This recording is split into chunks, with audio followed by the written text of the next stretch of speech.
You're watching South Asia Newsline, and here are the top stories we're tracking for you on Monday, the 22nd of May. PM Modi conferred with highest honours of Fiji and Papua New Guinea.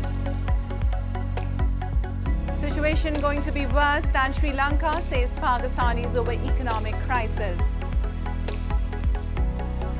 And Taliban says travel ban on its leaders affecting ties with the world.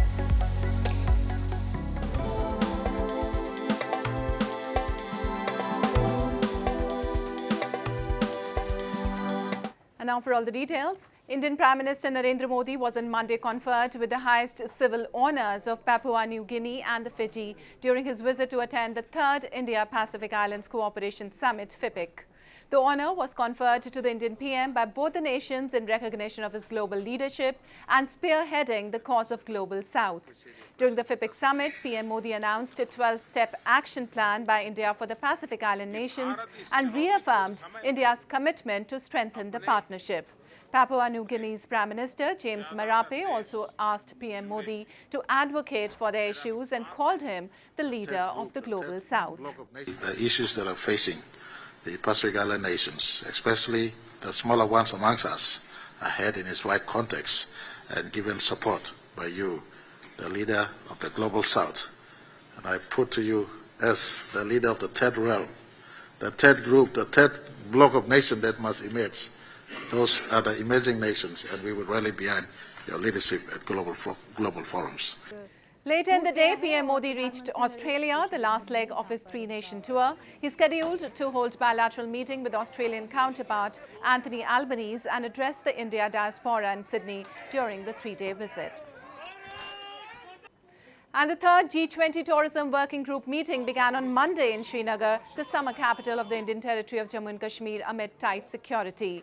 This is the only working group meeting taking place in Srinagar as part of the G20 efforts by India, the current chair of the diplomatic bloc. A series of meetings have been organized across the country in the run-up to the summit in New Delhi in September. However, China, an all-season ally of Pakistan, is missing the three-day event in Kashmir Valley. Beijing had earlier objected to India holding the meeting in Srinagar, calling it a disputed region. New Delhi, reacting sharply to the statement, has said it is free to hold meetings in its own territory.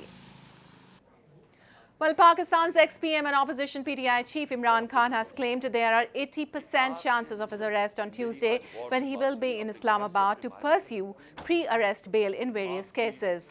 Talking to CNN, Khan alleged the ruling coalition was aligned with the army in dismantling the democratic system to keep him out.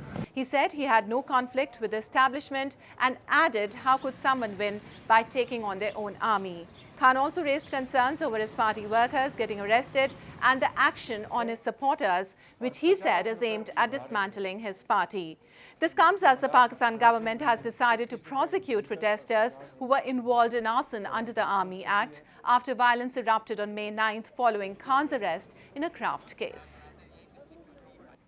And as Pakistan faces its worst ever economic crisis amid a critical IMF funding delay, spectre of a potential default looms large. The situation has shattered hopes of revival amongst most Pakistanis. A report. Residents across Pakistan, which posted its highest ever inflation at 36.4% in April, have expressed they are worried for the future amid the ongoing economic crisis, with no hopes of revival. Earlier this month, credit rating agency Moody's Investor Service said Pakistan faces the risk of default without an IMF bailout and its financial options beyond June are uncertain. Locals in Karachi said the ongoing political instability has worsened the situation. Karachi के आवाम के बारे में नहीं देख रहा हूँ कितनी load shedding चल रही है पानी के इधर मसले हैं लोड शेडिंग के मसले हैं कोई भी नहीं बोल रहा है इसको अच्छा हमारा कारोबार बिल्कुल तबाह हो गया और मैशियत कहाँ जाएगी मैशियत श्रीलंका से बुरा हाल होने वाला है भाई हमारा जिस तरीके से मामलात चल रहे हैं इस बात पे कुछ नहीं हो रहा कि मुल्क में स्टेबिलिटी के लिए कोई मुज़ाकरात किए जाएं ये स्टेबिलिटी आएगी यही डॉलर नीचे आ जाएगा यही कारोबार बढ़ जाएगा लेकिन अभी इन्होंने जिस तरह का मामला किए हुए हैं तो कारोबारी हालात बहुत ख़राब हैं लोग बहुत परेशान हैं. The State Bank of Pakistan last Friday said the GDP growth was likely to remain significantly lower this financial year. The IMF conditions to resume funding stalled since November have included painful fiscal adjustments such as withdrawal of subsidies, increases in electricity, gas tariffs and oil prices. Taliban spokesman Zabiullah Mujahid has said that the existing travel ban on the leaders of the Islamic Emirate are affecting ties with foreign countries. Mujahid expressed hope that the restrictions will be removed soon as the issue is only causing mistrust. Last August, the UN Security Council failed to reach an agreement on whether to extend travel exemptions for 13 members of the Islamic Emirate. It, however, allowed Acting Foreign Minister Imran Khan to travel to Islamabad this month to meet his counterparts from China and Pakistan. The international community has continued disengagement with the Taliban over the issue of rights of women and girls, as the group has put restrictions on their education and jobs.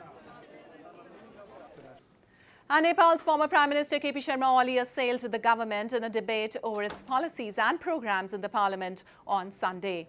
In its annual plan before the unveiling of the budget on May 29th, the government has stated the economy is getting back on track.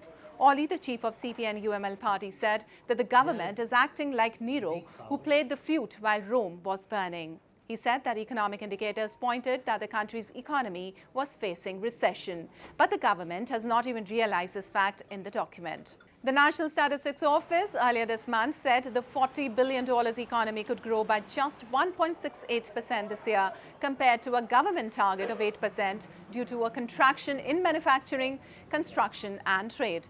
Experts say a lack of sound policy and prolonged political instability has taken a toll on the economy. And as heatwave conditions persist in parts of India, people were seen drinking cold beverages and bathing in water bodies to protect themselves from the heat. Take a look.